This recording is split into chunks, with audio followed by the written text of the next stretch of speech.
What's going on, guys? Welcome to Right Gaming Weekly News Roundup, where we talk about whatever made the most noise in the gaming industry last week.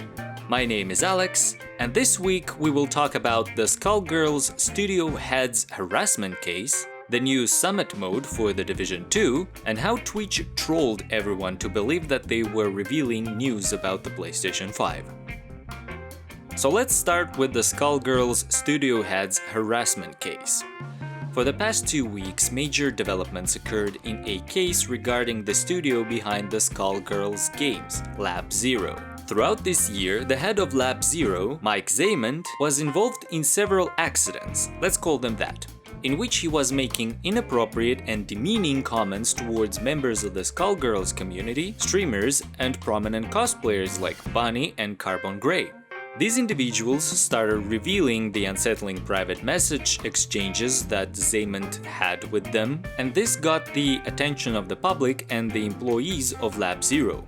In one case, a Skullgirls commentator and tournament organizer, Sheila Moore, after an awful stream she shared with Zaymant, brought together many tournament organizers to ban Zaymant from Skullgirls tournaments for 2 years and from commentating indefinitely.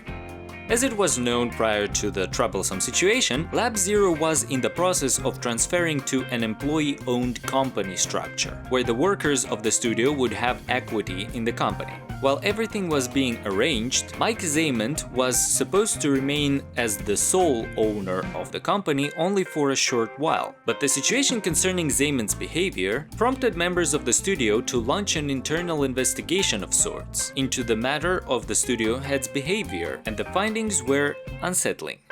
During the investigation, they discovered that these were not simply isolated, awkward social situations, but a systematic pattern in his behavior. As a major animator from Lab Zero, Jonathan Kim, said on Twitter in his official resignation announcement, almost every employee had a story where Mike abused his position of power to put his co-workers in uncomfortable, stressful situations for years. Amongst all the stories, there were indeed many cases of extremely inappropriate behavior by Zaymant.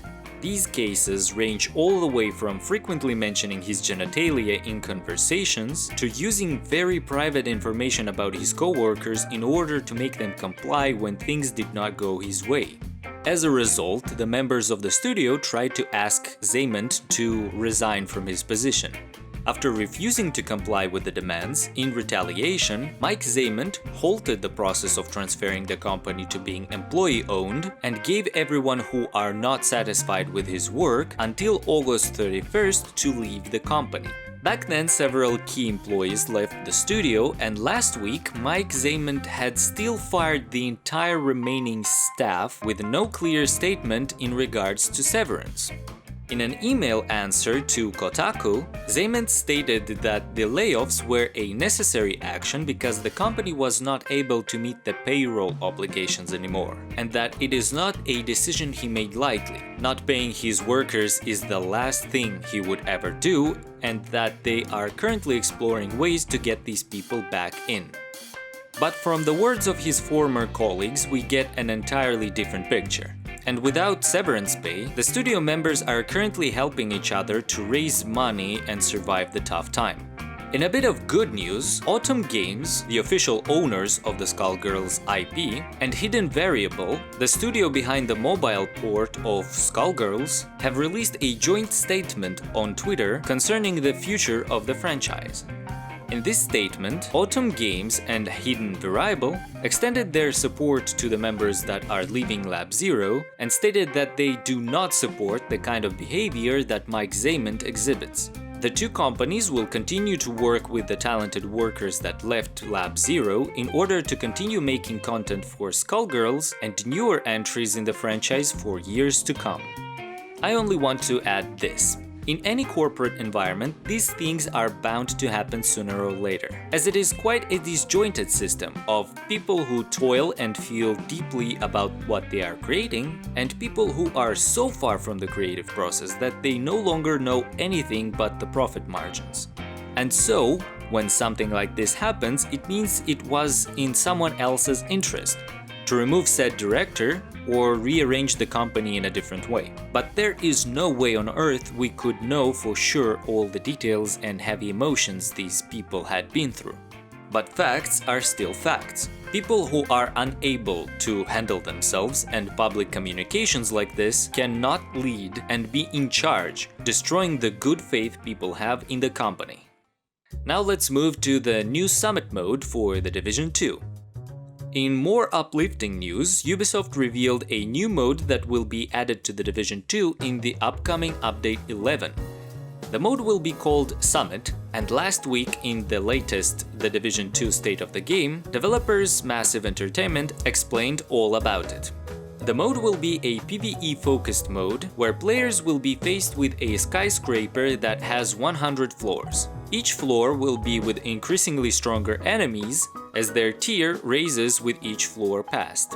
On each level, the players will be faced with a randomly generated floor layouts, enemy types, placements, and objectives to complete each time they attempt a new game. Each 3 floors there will be an elevator that acts as a temporary checkpoint for respawning in case your entire team is killed. Each 10 floors there will be a random boss, and after coming out victorious, your team's progress will be saved and that floor will become one of the rally points. These floors will act as permanent checkpoints and players will be able to start their next run of the summit from there. This mode will be free for all players who purchased the Warlords of New York expansion. A mode like this was long awaited by old fans of the game, me included.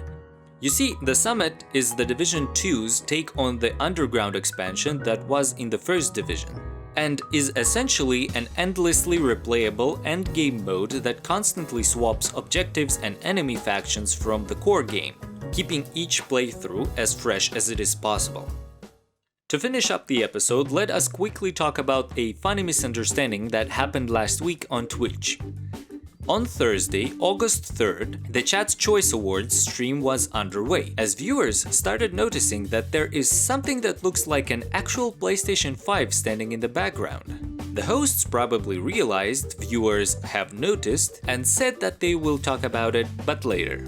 The official Twitch Twitter account also added to the entire situation by posting a tweet saying, "Wait, what's this about the PS5? The Chat's Choice Awards is teasing something."